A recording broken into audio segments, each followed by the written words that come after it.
पहारू या मालिकेच्या आजच्या भागात आपण पाहणार आहोत. आदित्य आबासाहेबांच्या खोलीमध्ये शोधाशोध करत असतो आणि त्यावेळी त्याला त्या ठिकाणी एक फोटो सापडतो आणि तो फोटो बघून आदित्यला तर मोठा धक्काच बसतो. कारण त्यामध्ये अहिल्या आबासाहेबांना राखी बांधत असते आणि श्रीकांतसुद्धा त्यांच्यासोबत असतो. तर दुसरीकडे पारू मंदाताईंना अहिल्या कोण होती याबद्दल विचारत असते. तर मंदाताई तिला म्हणत असतात की काही काही जखमांवर खूप वर्षांपूर्वी खपली धरलेली असते आणि जर आत्ता आपण ती खपली काढली ना तर त्या जखमा भळाभळा वाहिला लागतात. त्यामुळे तू आता ही खपली काढण्याचा प्रयत्न करू नको. मात्र पारू काही गप्प बसत नाही. ती मंदाताईंना म्हणत असते की मला फक्त एवढंच सांगा की आबासाहेबांना ज्या त्या अहिल्या आहेत त्यांचा एवढा राग का येतो. कारण त्या दिवशी जेव्हा प्रियाताईंना तो मुलगा बघायला आला होता ना त्यांच्यासोबत एक मॅडम देखील आल्या होत्या आणि जेव्हा त्यांनी अहिल्या हे नाव घेतलं ना तेव्हा आबासाहेब खूप चिडले. मात्र मंदाताई पारूला काही सांगत नाही. त्या फक्त म्हणत असतात की हे सगळं खूप वर्षांपूर्वी घडून गेलं आहे. त्यामुळे आत्ता पुन्हा त्या आठवणी तू काढू नको. सगळेजण खूप पुढे निघून गेलेत. पण पारू तरीही मंदाताईंना काही ना काही विचारायचा प्रयत्न करतच असते. पण त्या सरळ तेथून निघून जातात. त्यामुळे पारू काळजीत पडते. तर दुसरीकडे आदित्य तो फोटो बघत असतो आणि तितक्यात पारू त्या ठिकाणी येते. तर आदित्य खूप घाबरलेला असतो. पारू त्याला काय झाले ते विचारते आणि मग आदित्य तिला तो फोटो दाखवतो आणि तो फोटो बघून पारूला देखील धक्का बसतो. ती आदित्यला विचारते की या देवी आईच आहेत ना. आणि त्यावर आदित्य म्हणतो की हो पारू ही आईच आहे आणि ती आबासाहेबांना राखी बांधते. मला खरंच कळत नाही आहे की हे सगळं काय सुरू आहे. आणि त्यांचं बोलणं सुरू असतानाच मंदाताई त्या ठिकाणी येतात. मोठ्याने आवाज देऊनच खोलीत कोण आहे हे विचारतात आणि त्यामुळे पारू आदित्य घाबरतात आणि लपून बसतात. तर मंदाताई जेव्हा खोलीत येतात तेव्हा त्यांना कोणीही दिसत नाही. मात्र त्यांनी आवाज ऐकलेला असतो त्यामुळे त्यांना असं वाटतं की चोर असेल आणि म्हणून मग त्या मोठमोठ्याने आबासाहेबांना आणि दादासाहेबांना हाका मारू लागतात. पण ते दोघेजण घरात नसल्यामुळे प्रिया त्या ठिकाणी येते आणि काय झालं ते विचारते. मंदाताई म्हणतात की आबासाहेबांच्या खोलीत कोणीतरी आहे. त्यामुळे प्रिया आतमध्ये जाते. आदित्य आणि पारूला बघून ती पटकन बाहेर येते आणि मंदाताईंना सांगते की खोलीत कोणीही नाही आहे. कदाचित बागेत काम करणाऱ्या माणसांचा आवाज तुम्ही ऐकला असेल. त्यामुळे मग मंदाताई तेथून निघून जातात. तर प्रिया पुन्हा खोलीत येत पारूला आणि आदित्यला विचारते की तुम्ही इथे काय करताय. आबासाहेबांना बिलकुल आवडत नाही की त्यांच्या परवानगीशिवाय कोणी या खोलीत आलेलं.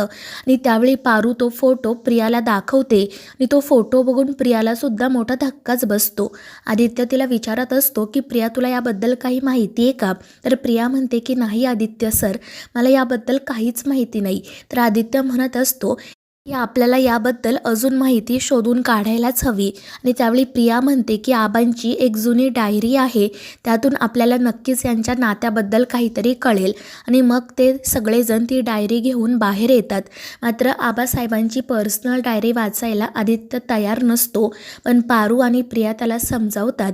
पारू म्हणत असते की आदित्य सर, आपण ज्या काही चुका केल्या आहेत ना त्या सगळ्यांसाठी आपण नंतर सगळ्यांची क्षमा मागू आणि मला खात्री आहे की सर्वजण आपल्याला समजून घेतील. पण तुम्ही आता प्लीज ही डायरी वाचा. त्यामुळे मग आदित्य ती डायरी उघडतो. मात्र पहिल्या काही पानांवर काहीच लिहिलेले नसते आणि ते बघून सगळेजण काळजीत पडतात. मात्र त्यानंतर एका पानावर आदित्यला काहीतरी लिहिलेले दिसते आणि मग तो ते वाचू लागतो. त्याचवेळी प्रीतम देखील त्या ठिकाणी येतो. तर आबासाहेबांनी त्या पानावर लिहिलेले असते की विना लेकराच्या आईला सोडून ती निघून गेली. जेव्हा मला तिची सगळ्यात जास्त गरज होती तेव्हा ती मला आणि माझ्या लेकीला सोडून कायमची निघून गेली. मी कधीच हे विसरू शकणार नाही. आणि ते ऐकून सगळेजण काळजीत पडतात. पारू म्हणत असते की देवीआई असं कसं करू शकतात. त्या कधीच कोणाचा विश्वासघात नाही करणार. तर प्रिया म्हणत असते आणि आबासाहेबसुद्धा कधीच कोणाबद्दल खोटं नाही लिहिणार. तर दुसरीकडे प्रीतम लगेच बाहेर येतो आणि अहिल्याला कॉल करतो. अहिल्याने कॉल रिसीव करताच तो म्हणतो की आई मी जे काही विचारेल त्याचं खरं खरं उत्तर दे. त्यावर अहिल्या म्हणते की हो प्रीतम, पण काय झाले. तर प्रीतम सरळ तिला विचारतो की तू कधी कोणाला तुझी सगळ्यात जास्त गरज असताना त्यांना त्रासात सोडून आली आहेस का. आणि प्रीतमचा हा प्रश्न ऐकून अहिल्याला धक्काच बसतो. तर प्रीतम पुन्हा एकदा तिला तेच विचारतो आणि त्यावर अहिल्या रडतच हो म्हणते आणि फोन ठेवून देते. त्यामुळे प्रीतम पूर्णपणे खचून जातो. तर दुसरीकडे आबासाहेबांनी सोनाराला घरी बोलावून घेतलेले असते. प्रियाच्या होणाऱ्या नवऱ्यासाठी त्यांनी काही अंगठ्या मागवलेल्या असतात आणि मग ते प्रियाला त्यातील अंगठ्यांपैकी एक अंगठी निवडायला सांगतात. तितक्यात पारूसुद्धा त्या ठिकाणी येते. तर आबासाहेब तिला म्हणतात की तू नंदीला बोलावून आण, तो मला मदत करणार होता. त्यामुळे मग पारू प्रीतमला बोलावण्यासाठी जाते. तर प्रीतम खूप रडत असतो. तर पारू त्याला समजावत शांत करते आणि म्हणते की मी एकदा आबासाहेबांसोबत बोलून बघू का. मात्र प्रीतम म्हणतो की नाही पारू, आता कोणीही काही बोलायची गरज नाही आहे, जे होतंय ते ठीक आहे. आणि मग तो बाहेर जातो. तर आबासाहेब प्रीतमला म्हणजेच नंदीला म्हणतात की प्रियाच्या होणाऱ्या नवऱ्यासाठी, माझ्या होणाऱ्या भावी जावयासाठी तूच अंगठी निवड. आणि मग त्यानंतर प्रीतम एक अंगठी निवडतो. ती अंगठी आबासाहेबांना सुद्धा आवडते. ते म्हणतात की अरे एक प्रॉब्लेम आहे की आपल्याला प्रियाच्या होणाऱ्या नवऱ्याचं माप माहिती नाही. आणि मग त्यानंतर ते प्रीतमकडे बघत म्हणतात की कदाचित तुझं माप आणि त्याचं माप सारखंच असेल. आणि मग ते प्रीतमलाच ती अंगठी बोटात घालायला सांगतात. प्रीतमला ती अंगठी अगदी बरोबर येते आणि ते बघून आबासाहेब खुश होत म्हणतात की त्यांनासुद्धा ही अंगठी बरोबर येईल. मात्र त्यावेळी प्रीतम काहीच बोलत नाही आणि तेथून जाण्यासाठी निघतो. तर प्रिया प्रीतमकडे बघत मनाशी म्हणत असते की प्रीतम सर, आज तुम्ही तुमच्यासाठी अंगठी निवडण्याऐवजी दुसऱ्या कोणासाठी तरी अंगठी निवडली. आणि मग त्यानंतर ती देखील तेथून निघून जाते. त्यानंतर मग ते सगळेजण गोठ्यात जातात. प्रीतम खूप रडत असतो आणि गोठ्यात असणाऱ्या गाईला म्हणत असतो की उद्या तुझ्या मालकिनीचा साखरपुडा आहे, तू सुद्धा खूप खुश असशील ना. मी सुद्धा खूप खुश आहे. जरीही तुला वाटत नसलं ना तरीसुद्धा मी खरंच खुश आहे. आणि प्रीतमची ती अवस्था आदित्यला बघवत नाही. तो रडतच प्रीतमला मिठी मारतो आणि म्हणतो की चल आपण आबासाहेबांकडे जाऊ आणि त्यांना सगळं काही खरं खरं सांगू. मी त्यांच्याकडे तुझ्यासाठी प्रियाचा हात मागतो. जर ते नाही म्हणाले ना तर त्यांचे पाय पकडतो. पण मला आता तुझा हा त्रास बघवत नाही. पण प्रीतम म्हणतो की नाही दादा, आता कोणीही काही करायची गरज नाही आहे. आबासाहेबांच्या मनासारखंच सगळं घडायला हवं.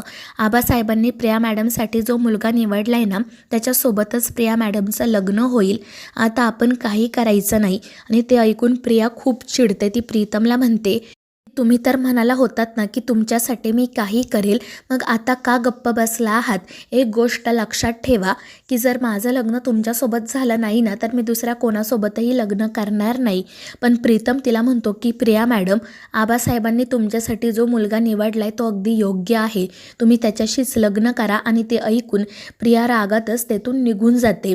मात्र हे सगळं काही प्रताप ऐकत असतो. मात्र हे सगळं नेमकं काय घडतंय त्याला कळतच नाही.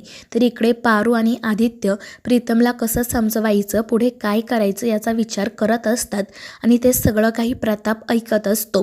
तर प्रीतम आदित्यला म्हणत असतो की दादा, आता आपण काही करायचं नाही, उद्याचा कार्यक्रम निर्विघ्नपणे पार पाडायलाच हवा. तर मित्रांनो, या मालिकेच्या पुढील भागांच्या अपडेट्ससाठी आपल्या चॅनेलला सबस्क्राईब करा.